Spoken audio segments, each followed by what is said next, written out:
Hello, and welcome back to the Argyle CISO Leadership Forum. My name is Eric Wallace with Argyle, and it's great to have everyone joining us today. A couple of notes before we begin our discussion. First, a quick reminder to stop by our sponsors' virtual booths at any time during today's event and for the following week. Our partners are committed to providing you with valuable content and a great overall experience.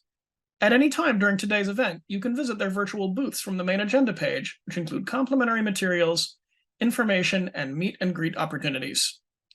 To ask questions throughout the session, simply type into the Q&A chat, and we will address your questions at the end of the session. Now, without further delay, I'd like to introduce our speaker. Today we have Tim Chase, Chief Information Security Officer at Lacework. We're excited to have Tim with us for a fireside chat called Why Cybersecurity Conversations Belong in the Boardroom. Welcome, Tim. Hello, good afternoon. I'd like to talk for a few minutes on a topic that is, I think, extremely important today. It's been important in security for a while, but I think today, with the security landscape that we have, it's even more relevant. Just to introduce myself a little bit, my name is Tim Chase. I am a CISO. I've been a CISO a couple of times. Started many cloud security programs, application security programs. So I've been in the security industry for a little while. And, one of the things that I have seen over the 20 years or so that I've been doing this is how security has really come to the forefront of the conversations. Those are a lot of different conversations, whether it's in the news, whether it's inside the company, or whether it's in the boardroom. Cybersecurity always seems to come up. Everybody seems to know the latest and greatest cybersecurity trends or breaches that have happened. And so I think that it's a great conversation point, something that we should really discuss about cybersecurity conversations. Do they belong in the boardroom, and how do they belong in the boardroom? So I'm going to talk about that just over the next little bit and kind of spell out why I think they do and how they should be framed. So I think it's not a secret that cybersecurity threats are becoming increasingly more common and sophisticated. If you think about it, years ago in the security space, we were really concerned about things like firewalls and IDS, IPS, and malware, and that's kind of where security stopped. Like there may be some other areas, depending on the industry and the security of the data and such, but for the most part, security stopped there. It was very much kind of a perimeter-based security mindset.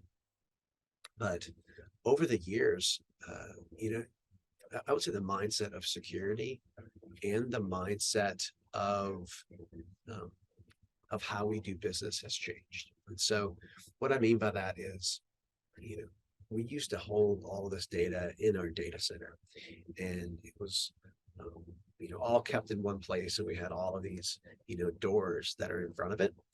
And so as time has gone on, we've taken that data and we have moved it to the cloud, or we've made it accessible.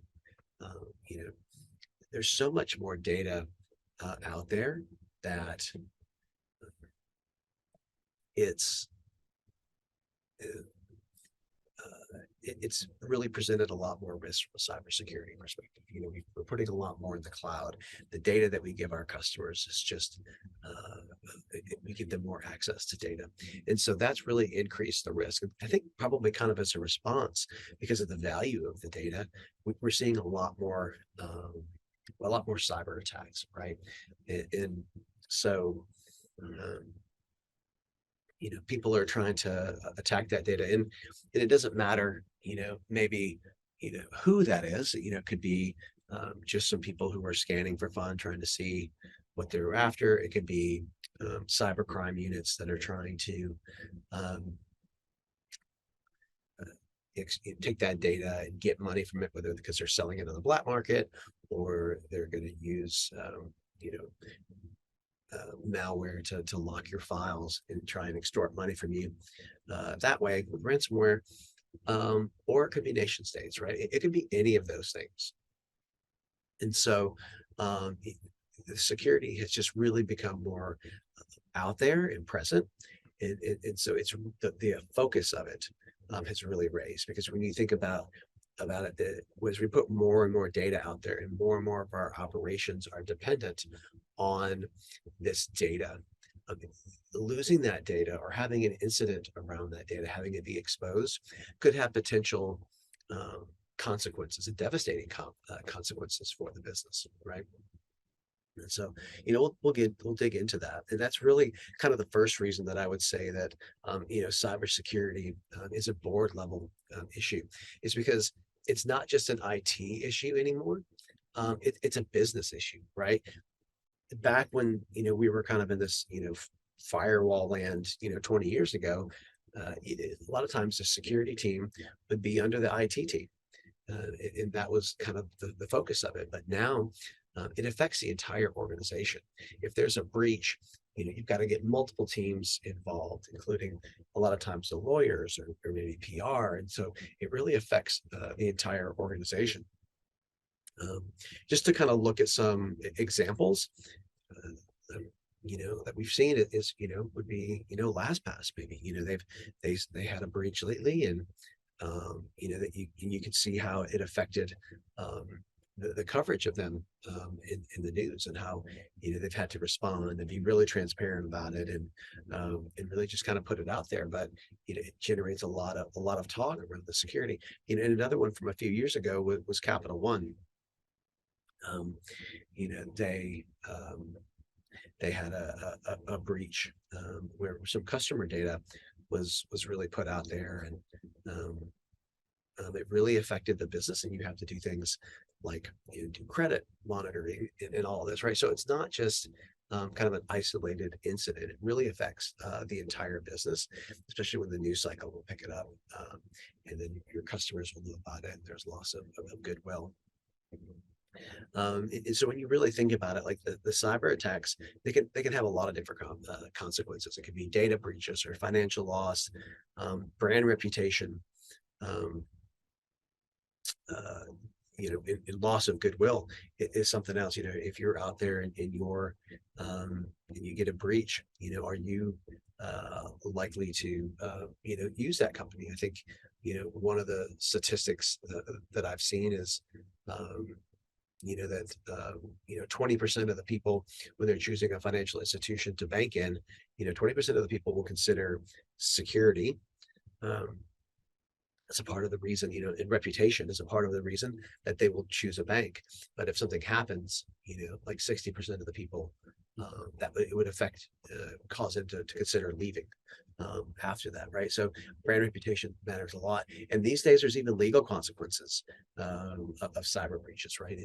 You look at all the different laws that are in fact, you know, internationally, you've got GDPR in the States, you have CCPA, and the New York cybersecurity law, and typically these laws, they have consequences that go with them that would, you know, include things like financial penalties. You know, CCPA, they've got a cost per violation that they can fine you, depending on, you know, if you ignore it or if you continue to have repeated instances. And then on top of that, the people whose data was affected, they could come after you for financial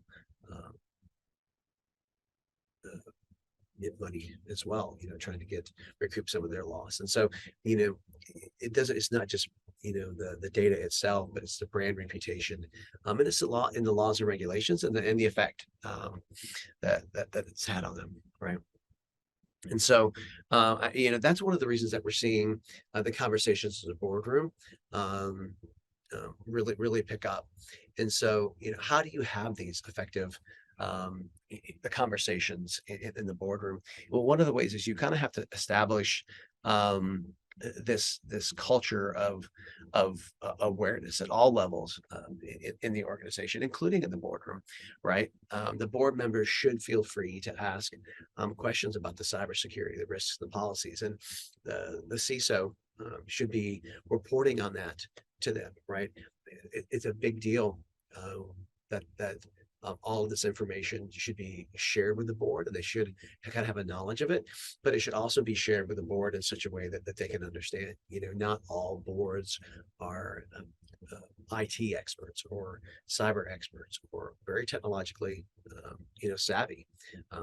Some of them may just come from different industries. And so it's important to have this level of awareness that they understand what's going on, and that the risks in the cybersecurity programs that you have in place, that they're presented to them in such a way that that they understand, right? And that's kind of the first step of talking to the board, is just outlining the cybersecurity strategy, having it in place, having it be comprehensive, and having the board understand it. And I think when talking to the board, it's also important to make sure that you have the right people in the cybersecurity conversations.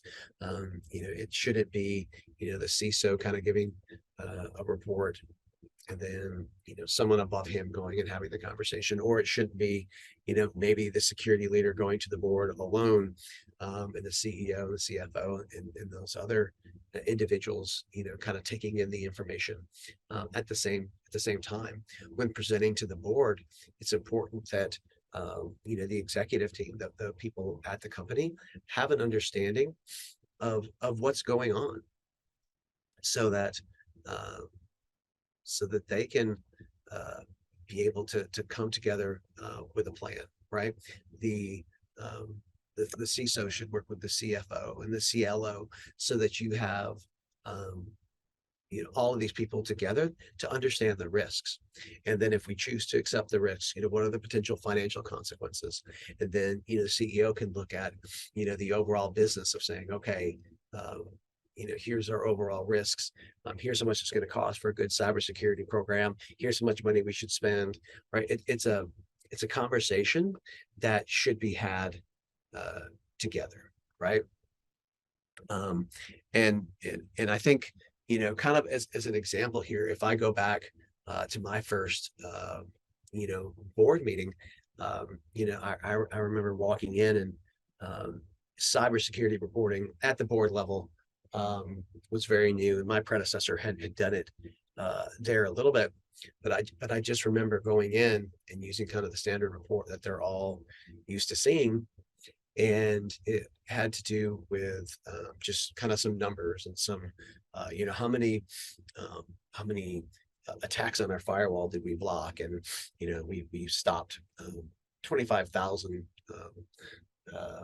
attempts on our firewall, and they came from this country and that country and this country and that country, and then we had a penetration test last year, and here's how we're knocking everything out from the pen test, right?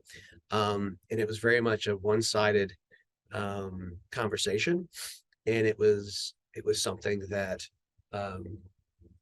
I think the board took because they didn't know what else to do with it, and they asked questions, but I wouldn't say it was an effective one, because I didn't tell them about a strategy, right? I just kind of gave them a status report, in essence, right? And I didn't necessarily I got the approval of the CEO and the CLO before doing the presentation. I don't think it was a collaborative effort to put something together to present to the board. And so I used that, and over the course of the next year and a half, as I started to do more and more of these, we really changed the face of what we did, right? I took it so that it was more metric driven. I mean, it was more an understanding of saying, here, from what I'm seeing in the industry, from what our external pen test has shown us, these are where we should focus for the year on our security problem, on our security strategy. These are the top 3 things I'm going to work on, and here's how over the course of the year I'm going to. Here's kind of my items that I have to do and that I have to complete to meet my objective. And here, which is basically explaining my strategy. In addition to that, I'm going to show you how is my security doing, like having a report card that you can basically say, look, by some objective measures, I have um, a B, or I'm an 85 or an 82, right? There are ways to come up with these kind of scores depending on some third parties and some risk ratings and things like that. But having that sort of score combined with a strategy, that's kind of the winning way, because we created it together with the CTO, who's I'm going to have to use some of his resources to execute my strategy, with the CEO, because I'm going to have some additional budget in order to execute on the strategy, along with the CFO. And then, from a CLO's perspective, hey, do you agree with what I'm laying out to you, right? Do you agree that these are my risks, right? And that what I'm seeing is what you agree with. Right? It was very much a collaborative effort, and it made all the difference when we were doing the board reporting, right? And so that really flipped it on its head. And so when you think about how to have those conversations, we know why we should have them, but when you think about how to have them, those are some things that you should really think about there. And then, just to kind of continue along that fact, you should really always, I say, educate the board when you're in there, right? Don't have it just be something where you go in there and I don't want it to be like a checkbox, but also just tell them what you're seeing in the industry, right? Like they're probably focused on the industry where they're board members of, but like talk about the security industry. Where are the threats coming from these days? What are we seeing overall? Are we seeing more malware threats? Are we seeing nation state attacks? Like, just have a conversation around what we're seeing and really educate them. And make sure that I just think that's super important for them, because they don't do it every day like we do. They don't start out their day reading, their Feedly, list of news stories inside of cybersecurity. And so I just think that's very important to do, so that it really will help align with your strategy and give them the confidence of, okay, what Tim is presenting to me from a strategy really lines up with what he is seeing in the industry. And that's just very important to do. And so there are different ways you can make sure that they're updated on the threats. You can do it kind of in the quarterly report. You can, surmise it in a slide that you present. There are different ways, but just making sure that they're in the loop there is just very important. And then just a couple of other things, technology will have a role in the security conversations at the board, right? It can't be everything. You can't go in there and just say, I want, $500,000 for a tool, right? Because I need to do this and this. Okay, but like, have an actual strategy around how you want to present that, right? So if you've decided that, look, from a risk perspective, we need to protect our cloud. We are going into cloud, hot and heavy this year, and that's a risk. And so cloud security is at the top of what I'm going to do. Cool. Well, don't just put a budget line in there for a cloud security tool. Make sure you've got the people and the technology and the training to go along with it, right? Say, look, in order to protect the cloud, we'll have to spend $500,000 on a tool. I'll need an engineer, a cloud security engineer who can help. We'll need some training on the particular cloud provider that you're going on, and just be open and honest about everything, right? Technology won't solve everything. It will help you.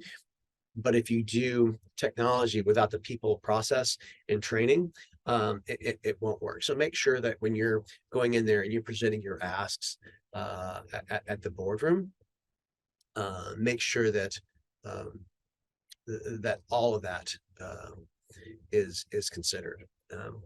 And also, just maybe a little bit of an aside, when you're presenting to the board, make sure that you're regularly testing your cybersecurity defenses, right? That's part of what you should be presenting to the board to make sure that they understand that you're always trying to make sure that what you're doing is effective, right? Just putting protections up there is good, but you constantly got to test yourself to make sure that what you're doing is effective. And it also helps the board understand, that when they're giving you money and they're giving you resources, that you're using them effectively.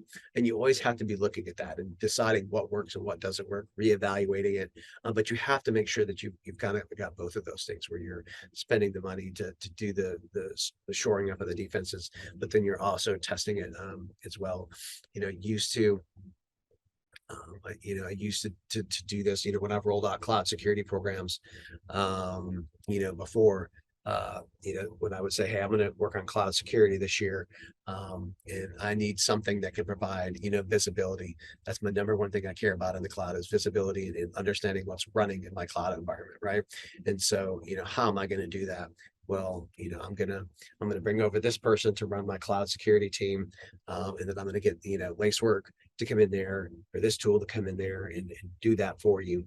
And I presented that kind of as a whole strategy, because one without the other just really won't work. If you bring in the tool without the people, then it's you have no one to run it, and it won't be very effective. If you bring in the person without the right tool, then that won't be very effective either. Because you'll just burn your employees out by trying to do a bunch of manual work. Another reason why conversations, kind of just shifting the conversation a little bit here, but another reason why cybersecurity conversations belong in the boardroom, we've talked a lot about, the cyber threats, right? And how we have elevated the cybersecurity in general has been elevated from being under IT to being something that's impactful across the entire business, right? But also it kind of goes hand in hand with privacy as well. Like security and privacy are separate if they're so intertwined that sometimes security is responsible for privacy or has a dotted line to privacy. Like they're very much intertwined, right? And so what we've really seen is that privacy is taking more and more of a focus at the board level in conjunction with security. I used to give updates on both of them back in the day. I would talk about cybersecurity, but I'd also talk about CCPA and GDPR and how we're adhering to them, and are there any technical things from a security perspective that we have to do to make sure we're complying. And so that was another reason that that security and privacy are at this board level. We're seeing more and more states and countries, take this stance that they want to have privacy laws. These privacy laws. Now, obviously, I've mentioned a couple, the CCPA, the GDPR, but New York has gotten one. There's talk around a U.S. federal, coming up with one. There are just different ones that are around, but there's only more conversations happening around it because they want to make sure that the data is protected. And so, that's one of those things as well when you talk about privacy breaches and having to make sure you take care of the data and give opt-out and being able to give the people their data back if they request it. Like all of that kind of together, it's just something that the board has to know about because there's potential impact to the product, there's potential cost impact if we don't adhere to it. There's state fines, there could be requirements to provide identity protection in the case of a breach, right? And so that's another one of those conversations that happens today, right? And the conversation really happens today with some companies who have the resources to dedicate onto the privacy initiatives. Like some larger ones, they have enough money to have a dedicated privacy team. Other ones don't, and the security leader really takes it on.